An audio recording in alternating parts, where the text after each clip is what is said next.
Yo, welcome back to another edition of the Cruising Podcast. I'm your host, Andrew Cruz, and today is Monday, February 12th. Oh my goodness. Oh man. So first of all, want to say how's everybody doing today? Hopefully you all doing well. I'm doing okay. Doing my best. But also I would like to say very special shout out to my mom. Happy birthday. Happy belated birthday. Her birthday was February 7th. If you guys get a chance, definitely go say, happy birthday to moms because, without her, this would not be possible. but but yeah, I've had so many episodes about her. I'm sure you guys are probably sick of it, but at the same time, there might be another one coming very soon. Who knows? I don't know. But yeah, man.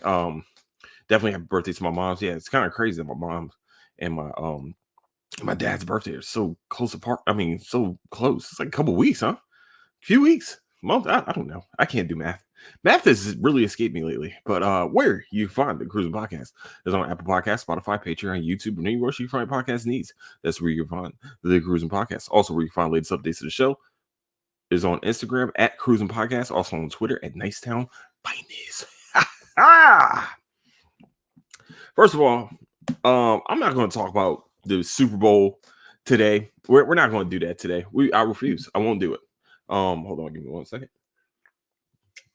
But what we'll talk about is the reason why I named this episode Should Have Rethink This. This is what I'm mostly going to be talking about. Mr. and Mrs. Smith, the Donald Glover experiment, I would have to say. I'm at a point now where I will consume anything Donald Glover would do. That's one of my favorite actors, favorite producers.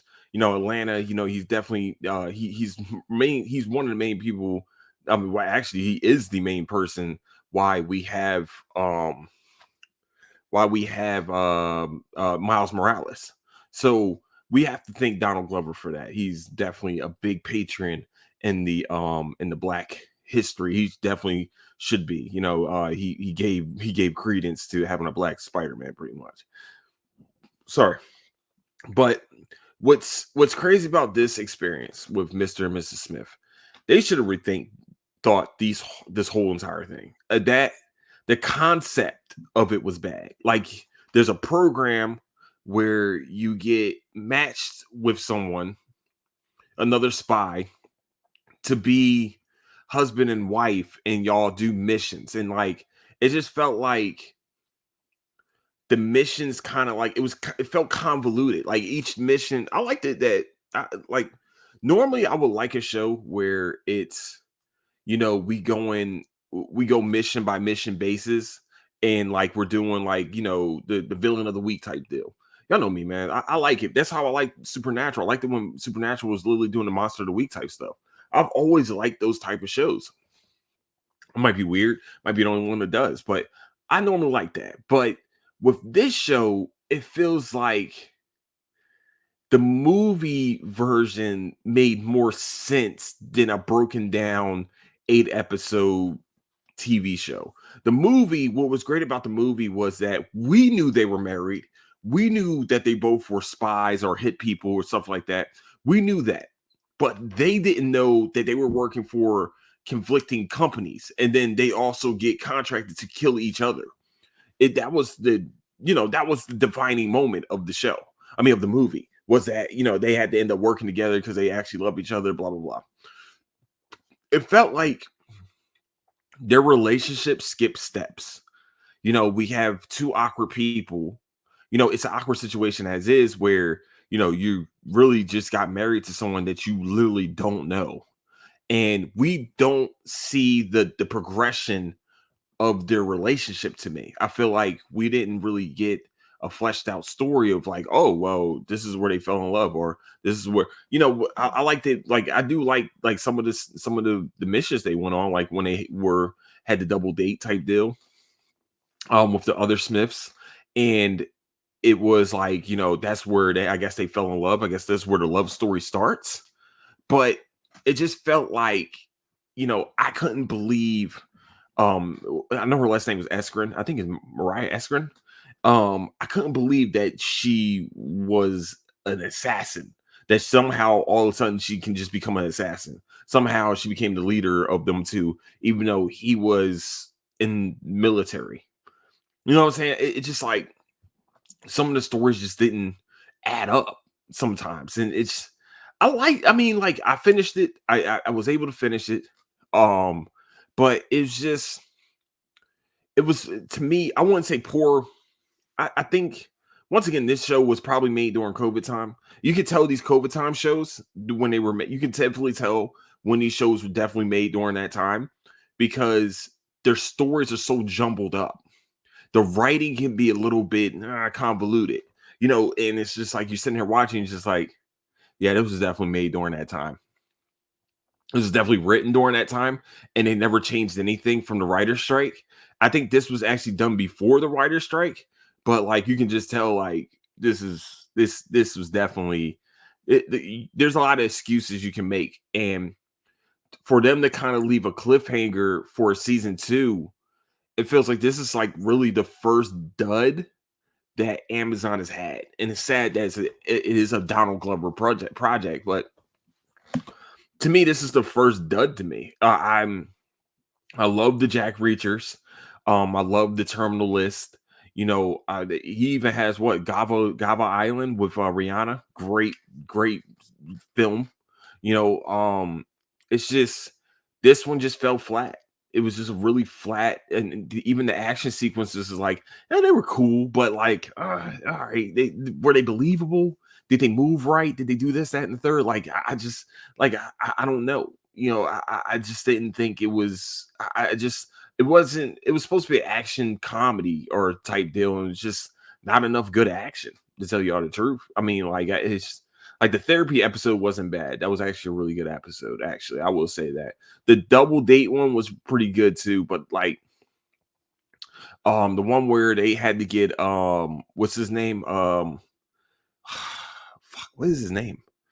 Ron Perlman's character. They had to get him, and like that one was just stupid. It was just a nothing episode to me. I just it just man, and they had a lot of big stars show up on this, like from a episode by episode basis. It was actually pretty cool how you had like different people that we've seen, or like Sarah Paulson, like I said, Ron Perlman, old boy from Narcos that played Pablo Escobar. You got all these people. You got Paul Dano in this. You see all these people show up in this show, and it's just like, all right, well, this is going to be a star-studded event. We got some great actors in this. This got a chance. It just the storyline was flat. The whole company situation was just didn't make any sense. And then we never really get a resolution of what the company is. Why do they operate like this? Is it because of the events of the Brad Pitt and Angelina Jolie? Are they connected? Or is it just a different Mr. and Mrs. Smith? It was a stupid concept, in my opinion. I like that. I like the concept where they didn't know they were married to each other. They didn't know that each other were spies and they were married to each other. That was pretty cool. Like, and then them finding out about each other, like, man, like when Angelina Jolie was telling him when he was asking, "Who's the kindly old fellow that gave you away? That wasn't your father?" No, I just paid him. Like, I was just like, it was hilarious. And then you had Vince Vaughn. That was actually pretty star studded, but I just it just fell flat. It was a really dumb concept. Like y'all know me, man. I love Donald Glover's content. I love it all, but it's just like this was just not good. The shooting looked bad. Everything just looks. It's definitely a COVID show for damn sure. But what's not a COVID show? Yo, True Detective Night Country. Oh my gosh, they went right back to its roots, the dark roots, like how dark the first season was. I felt like the second season was kind of like light when I first started watching it. I started watching the third season also for a little bit there too. That got a little dark. That was actually a very dark fucking subject. But this one seems like it went back to its roots, to where it's a gritty show, but this time it's set in Alaska when it's nighttime. So just in case people don't know, 40 days, I think, was it 40 Days of Night? it would be like 40 days, like you don't know, it's pitch black. Like the sun doesn't come back for 40 days or 45 days, something like that. This is in Alaska. And it's really watching this show, and it's like it's nighttime all the time. It's snowing, so you have the white of the snow contrasting of the dark sky, and then you have this weird murder that just happened. Like a bunch of people just died, and then it's connected to another murder, and it's just. And then what's cool about season 4 is that we have a connection with season 1 with Cole Ruskin and his dad, his father Travis. So and you don't realize it until I forgot her name, but she tells the story to Navarro about he just walked into the snow. He had leukemia. He just didn't want to deal with it anymore, so he just walked into the snow. I mean, walked into the ocean during the freeze of snow. I like that this it does incorporate like the natives that are from Alaska. It incorporates their culture, what they fight or what they have fought against, especially like with new oil people come in and things like that. And what we start with in the show is that we see this like science group or out in Alaska, and then all of a sudden there's like a flash of light, and then like the next thing we know is that like 4 of them are trapped in ice, and it's like this big conspiracy of how they died. And then also it's another big conspiracy of like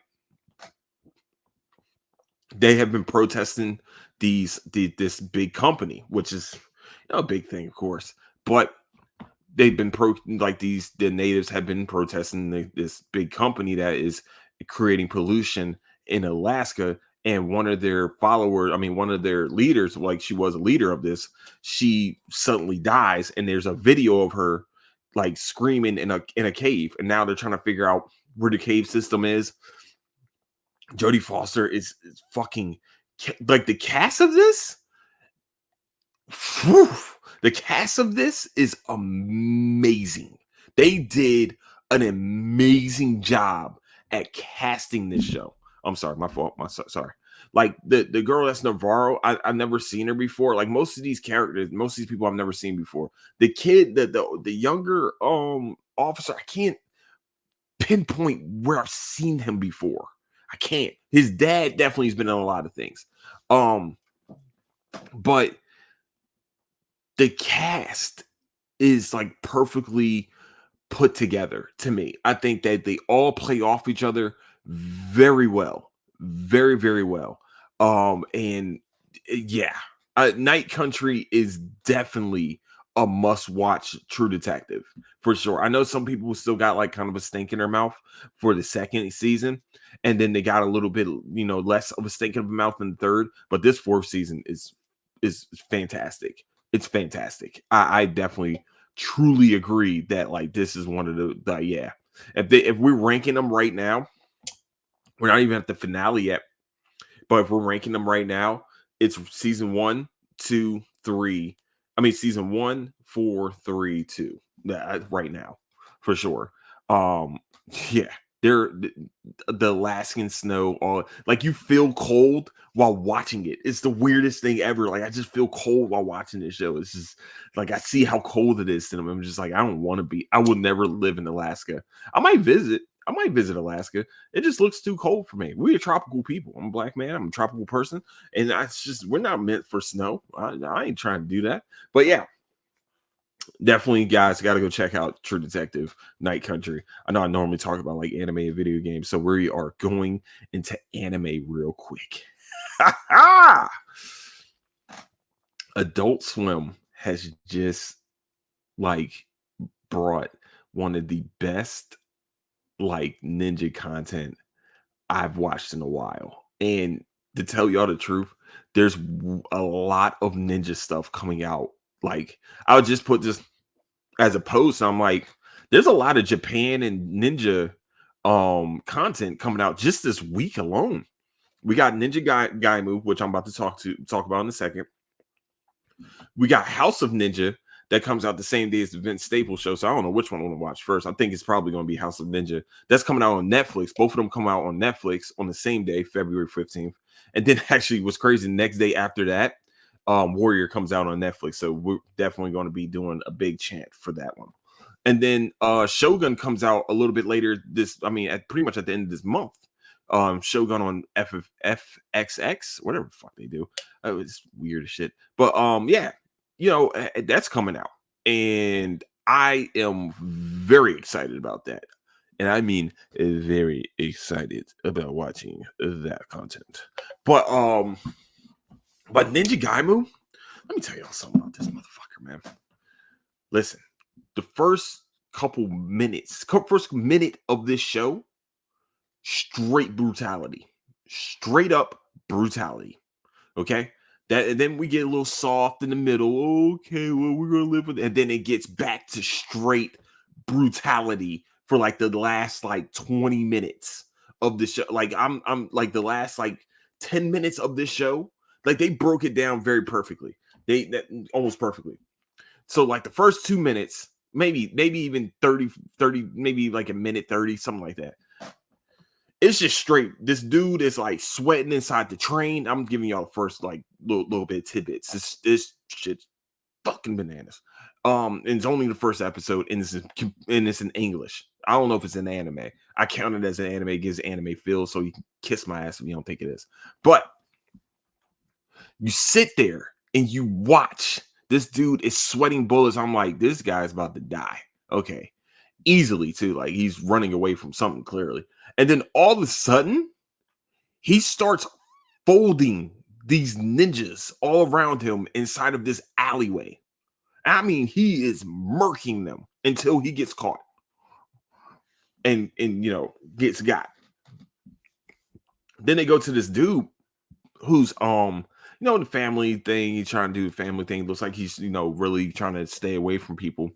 And then his house gets broken into, and he goes straight dad Papa Bear mode, starts murking these ninjas, and turns out he's a former ninja, and he's just straight murking them. And yeah, and now y'all know my formula for like modern day great animes. Y'all know my formula, right? They have to lose everything. The main MC has to lose everything for it to be a great anime. The fuck is that? Oh, for a great anime. Let me tell y'all something. He loses everything, right? But when he wakes up is when shit goes down. That's all I'm gonna say. It's supposed to be a revenge tale of like this dude retired from being a ninja and was like really trying to live a secluded life, and then they decided to go back to his doorstep and fuck with him again and awaken the beast that they did not want. I don't think they wanted this guy. This guy became unfucking stoppable. And I mean, he murked a lot of motherfuckers inside of a hospital, okay? Inside of a place where people are supposed to get healed, not killed. This motherfucker right here did everything under the moon that was just straight violence. Y'all, I'm not giving it enough justice, okay? I love a great revenge tale. This is going to be like an animated Kill Bill type situation. Like that, it's literally what the Blue-Eyed Samurai was, but this violence is on a completely, and I mean Blue-Eyed Samurai was violent as fuck. This one is way more violent. The violence on this is shit. Okay, that's all I'm gonna say. The violent, y'all ain't ready. Y'all not ready. Just in case everybody doesn't know, this is Sivia. Y'all see this? 0 calorie soda with 0 sugars and all the rest of that cool shit. It's fucking fantastic. I love it. If you're going keto and you want to get rid of sweet stuff out of your life, boom, right there. Make sure you drink a lot of water though, because you will wake up thirsty as shit, I will definitely let you know that you might want to definitely have a nice water beside you because you will be thirsty. I promise that. So yeah, man, Ninja Gaiden. If you guys haven't watched it, it's on Hulu right now. It's actually appearing on Adult Swim. Of course, most animes do, but like it's kind of crazy that like it's simulcast probably through through Hulu, and holy mother goose, this fucking show is gonna be bonkers, and I'm here for it. I am here for it. I'm here. I don't care. I love it, and I'm here. That's all it is. All right. So that's the shows that I wanted to tell you guys about. Now, let's give you guys a little bit of Black History minute real quick, since we're talking about pure violence. And I'm sorry, but will be pure violent. This will be a pure violent episode, I guess. I want to talk about Nat Turner's Rebellion. Yeah, that Nat Turner. Nat Turner is let me let you guys know who Nat Turner is. Nat Turner was, luckily, this is kind of crazy, he was born on October 2nd, 1800. Probably a fake age, but they just said, okay, well, he's born in 1800. But Nat Turner also died on November 11th, 1831. That's for sure. Okay, let's do this. Nat Turner was born in Southampton County, Virginia. No, he wasn't. Yeah, he was. Okay, cool. Yeah. He was born in Southampton County, Virginia. Is that the seven cities? That sounds like the seven cities. Okay, well, he was born there. Just in case people don't know, Nat Turner was probably not his real name. Actually, clearly Nat Turner was not his fucking real name. He took the name, his last name, his surname came from his slave master. So just in case people don't know, this is why most of slaves have like certain last names, because they got the same last names as their slave masters. This is why some people would say that's my slave name, because they got the name from their masters. So Nat Turner, he was able to learn and read and write at a young age. What's crazy is he was identified as having natural intelligence and quickness of apprehension suppressed by few. Oh, that's wild. So why is Nat Turner, why is he significant in Black culture and also in Black history pretty much? Nat Turner led a 4-day rebellion with a small militia of actually, it started off small. It started off small. Like he had like a few. If I remember, like if I tell you guys the story correctly, there is a movie about it. What's cool about what he did was he had a few people. And what happened is that, okay, this is cool. So he waited until the solar eclipse was visible in Virginia. He believed the eclipse to be a sign of the time of revolt. Turner envisioned this as a black man's hand reaching over the sun. Ooh, okay. So Turner originally planned to begin the rebellion on Independence Day, July 4th, 1831, but he had fallen ill and used the delay to additionally plan with his co-conspirators. On August 13th, all the rest of that shit, took this as a sign. Starting with a few, he ultimately enlisted more than 70 enslaved and free blacks, some of whom were on horseback. The rebels first killed Turner's slave owner and his family, then traveled from house to house, freeing slaves and killing many of the white people. Of course, they're saying white people, but slave masters whom they encountered. Here's the crazy part: is that it was violent. His rebellion got a little violent. Okay, to a point where there was some little decapitation going on. That's the story that's in the history books. Once again, history is written by the victors. Clearly, this is only 4 days, so Nat Turner clearly gets fucking caught. What he was doing was he was going plantation by plantation and killing slave owners and families. They were literally leaving no stone unturned. and he was freeing these slaves. And then also, as he was freeing them, the militia got bigger. Okay, it got bigger.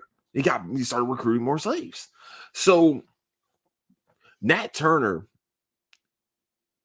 if we're being honest, he was the Civil War's Spartacus. I know it sounds crazy.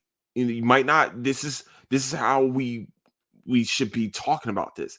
He was Spartacus. People followed Nat Turner. Most of Nat Turner was a bishop, was a pastor, was a what the fuck Baptist pastor. We called he was a kind master who plays. Oh, okay. I don't know what that means. He pretty much he had to do with I mean he terrorized this place, and he killed. Okay, so ended up he killed 55 to 65 people, making it the deadliest slave revolt in U.S. history. The rebellion was effectively suppressed within a few days at Belmont Plantation on the morning of August 23rd, but Turner survived in hiding for more than 30 days afterwards. There was widespread fear. The white population in the aftermath of the rebellion, militia mobs killed as many as 120 enslaved people and free African Americans. Retaliation after the trials, the Commonwealth of Virginia executed 56 enslaved people accused of participating in the rebellion, including Turner himself.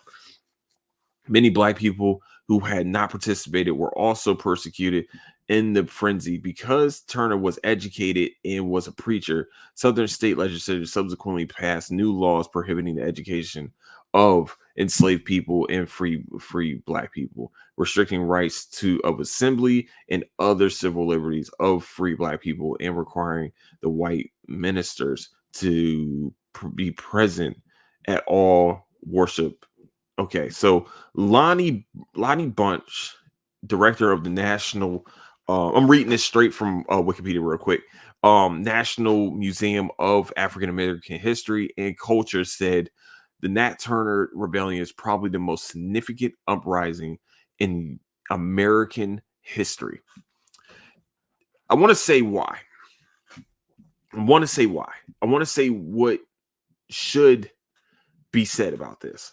Yes, they did some unruly things. Remember, we were collected as human trophy collecting. What the fuck? After his execution, Turner's body was dissected and flayed, with his skin being used to make souvenir purses. What the fuck? Oh, hell no. See, this is where shit got weird, man. Oh, I never read that before. Oh, it's whatever. That's what? Okay, so after 1830, that is fucking wild. Oh damn. Okay, sorry. That was weird as shit. I never read that part.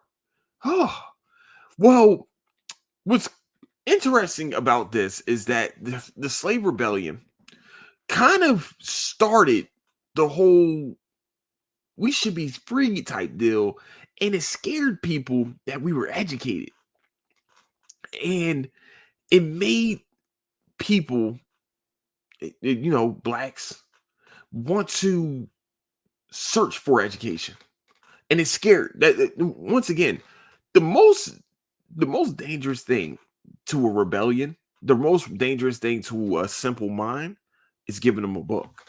That's dangerous. It's dangerous. You don't want them to get smart. You don't want them learning math, writing, and arithmetic. And Nat Turner knew all those, and he was naturally like this. It wasn't like how many other names would no. He was naturally an intellect. And what scared people was that type of intellect can bring people together and cause mayhem. Once again, like the rebellion started a lot of other things. Like I think the John Brown raids were started after that too. Hold on, let me see. me see. John Brown. I want to make sure I get that abolitionist because he died.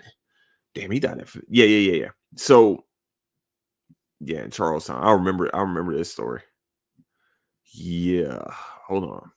Let me see. Because this raid on Harper's Ferry. Sorry.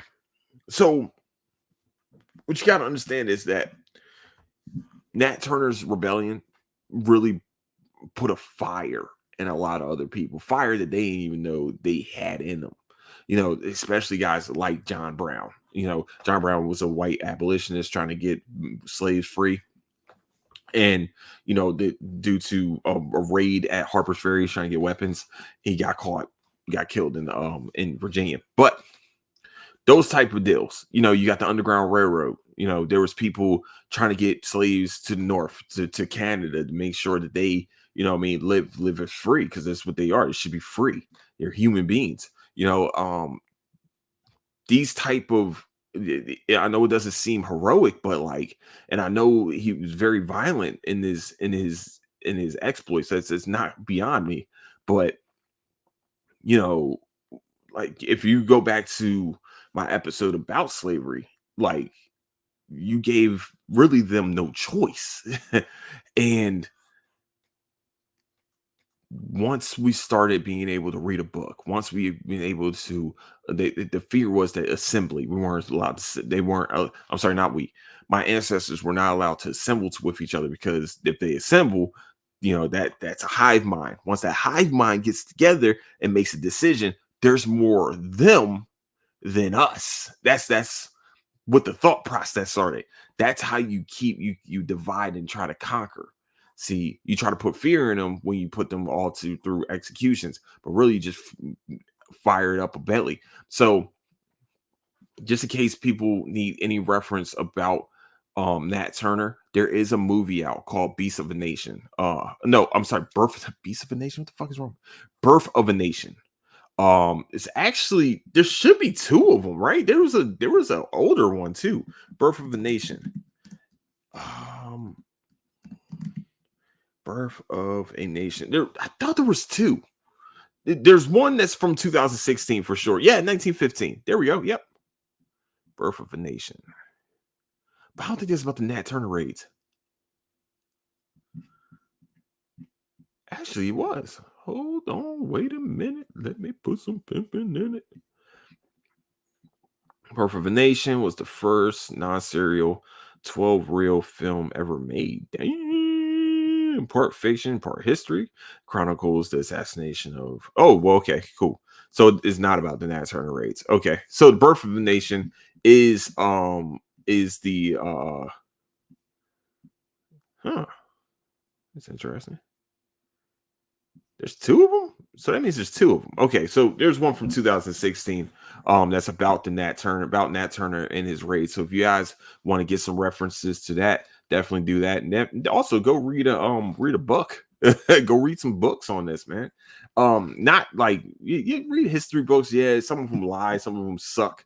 But yeah, man, I'll definitely recommend reading about this uprising that definitely sparked change, sparked the thought of change in America in 1831.